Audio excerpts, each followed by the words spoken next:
నమస్తే, నేను మీ ఎంవి నాయుడు. ఊరువాడ కొత్త పెన్షన్ల కళ తొలి రోజే 95% పంపిణీ సచివాలయ సిబ్బందితో అందజేత పాల్గొన్న ముఖ్యమంత్రి, మంత్రులు, ప్రజాప్రతినిధులు. ఏదైతే కూటమి ప్రభుత్వం రాష్ట్రంలో మొట్టమొదటిగా పెన్షన్ల పంపిణీ పండగ వాతావరణం నెలకొల్పాలి అనే అధికారులకు, కార్యకర్తలకు ఏ విధంగా దశ నిర్దేశం చేసిందో అదే విధంగా 95% రాష్ట్రంలో మొత్తం అందరికీ కూడా పెన్షన్లు పంపిణీ చేస్తున్నట్టుగా క్లియర్ కట్గా ఇక్కడ అర్థమవుతుంది. అలానే మరో కథనంలో చూస్తే భాజపా, ఆర్ఎస్ఎస్ హింసను ప్రోత్సహిస్తున్నాయి. లోక్సభలో దుమారం సృష్టించిన రాహుల్ గాంధీ. అంటే ఆర్ఎస్ఎస్ పూర్తి స్థాయిలో హిందూ మతానికే ఒక ఏకీభవంగా వెళ్ళిపోతూ ఉందని ఇక్కడ రాహుల్ గాంధీ ఇక్కడ చూపించడంతో ఇక్కడ లోక్సభలో గందరగోళం నెలకొంది. దానికి తిప్పుకొట్టారు అమిత్ షా. అలానే మరో కథనంలో చూస్తే విభజన సమస్యలు పరిష్కరించుకుందాం, అలానే హైదరాబాద్లో సమావేశం ఏర్పాటు చేయండి. తెలంగాణ సీఎం రేవంత్ రెడ్డికి చంద్రబాబు లేఖ.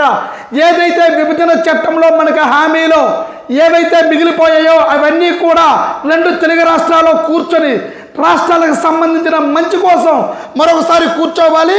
విభజన సమస్యలపై మనం ఏదైతే పరిష్కారం కాలేదో ఆ సమస్యలన్నీ కూడా మనమందరూ కూడా పరిష్కరించుకుందామని ఇక్కడ తెలియజేశారు. అలానే ఇక్కడ మరో కథనంలో చూస్తే తప్పులన్నీ బయటకు తీస్తాం, వ్యవస్థను వైపాపా ప్రభుత్వం నిర్లక్ష్యం చేసింది. పెన్షన్ పంపిణీలో ఉప ముఖ్యమంత్రి పవన్ కళ్యాణ్.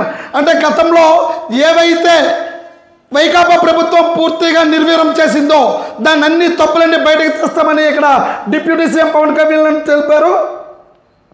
అలానే నీళ్ళలో ఉన్న డయాఫ్రామ్ వాళ్ళకి ఏం కాదు, పోలవరం ప్రాజెక్టులో అంతర్జాతీయ నిపుణుల వ్యాఖ్య, వివిధ కోణాల పరిస్థితుల అంచనా.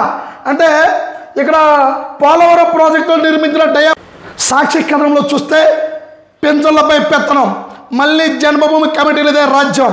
అంటే ప్రధాన హెడ్డింగ్లో సాక్షిలో ఏం చెప్తున్నారంటే గత ప్రభుత్వంలో వాలంటరీ వ్యవస్థతో ప్రతి ఒక్క లబ్ధిదారుడికి ఎక్కడ కూడా జాప్యం చేయకుండా మేము పెన్షన్లు ఇచ్చాం.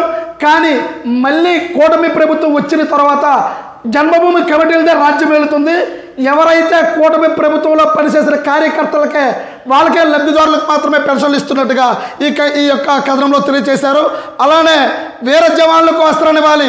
సోమవారం విజయవాడ విమానాశ్రయానికి పార్థివ దేహాలు తరలింపు. విమానాశ్రయంలో ఘన నివాళులర్పించిన గవర్నర్ అమరులైన జవాన్లకు కుటుంబాలను ఆదుకోవాలి. మాజీ ప్రభుత్వ ముఖ్యమంత్రి వైఎస్ఆర్సీపీ అధ్యక్షుడు జగన్మోహన్ రెడ్డి. అంటే మరో కథనం ఇక్కడ చూస్తే రాష్ట్ర వ్యాప్తంగా 3 రోజుల్లో వర్షాలు. ద్రోణి ప్రభావంతో వచ్చే 3 రోజులు రాష్ట్ర వ్యాప్తంగా వర్షాలు కురుస్తాయని వాతావరణ శాఖ తెలిసింది. అంటే రాబోతున్న 3 రోజులు వర్షాలు అయితే వస్తాయని వాతావరణ శాఖ ఇక్కడ ఈ కథనంలో తెలుస్తూ ఉంది. అలానే పలువురు వీసీలు రాజీనామా. వర్సిటీలో కూటమి నేతలు రాజకీయ విసక్రీడ, పదవులకు రాజీనామా చేయాలని, వెళ్ళిపోతే హుకుం చెల్లిస్తామని ఇక్కడ వీసీలో ఆంధ్ర యూనివర్సిటీలో ఎవరైతే గత ప్రభుత్వంలో పనిచేశారో వాళ్ళందరూ కూడా ఇప్పుడు ఖాళీ చేయకపోతే మీ యొక్క లోటుపాట్లు ఏవైతే ఉన్నాయో అవన్నీ కూడా బయటకు తీస్తామని సాక్షి కథనంలో తెలుస్తూ ఉంది. అలాగే నిల్మల్ల జూటు మిల్లి మళ్ళీ మూత, రోడ్డున పడిన 2000 మంది కార్మికులు. అంటే మళ్ళీ జూట్ మిల్లి నెల్లిమర్లో ఏదైతే ఉందో అది అంతా కూడా మళ్ళీ మూసివేయంతో కార్మికులందరూ రోడ్డును పడినట్టుగా ఈ కథనంలో తెలుస్తూ ఉంది.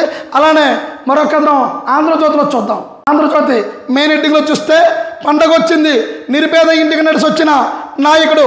అంటే పేదింటి వారికి ప్రతి నెల కూడా లబ్ధిదారులకు మీ ఇంటికే ఇస్తామని నారా చంద్రబాబు నాయుడు గారు ఏ విధంగా అయితే చెప్పారో, ఏ మాట అయితే ఇచ్చారో అదే మాట ప్రకారం 1వ తేదీకి పేదింటి వారి ఇంటికి వచ్చి పండగ తెచ్చిన వాతావరణం నిన్న మనం కథనంలో చూసాం. అలానే అమాత్యుడు సత్యమణి అయితే తన క్యాన్వేలో రాలేదని ఎస్ఐపై ఆగ్రహం. అంటే చెడ్డ పేరు తెస్తే ఊరిక్కునేది లేదు అని నారా చంద్రబాబు నాయుడు నిన్న చూసిన ఒక కథనంలో ఇతను దాని గురించి సంబంధించిన వివరాలు కూడా తీసుకోవడం జరిగింది. ఎవరైనా సరే ప్రభుత్వాన్ని పేరు చెప్పుకుని చెడ్డ పేరు తెస్తే ఉపేక్షించలేదు అన్నారు ముఖ్యమంత్రి నారా చంద్రబాబు నాయుడు గారు. ఇద్దరు కలిసి మాట్లాడుకుందాం, విభజన అంశాల్లో చర్చించుకుందాం.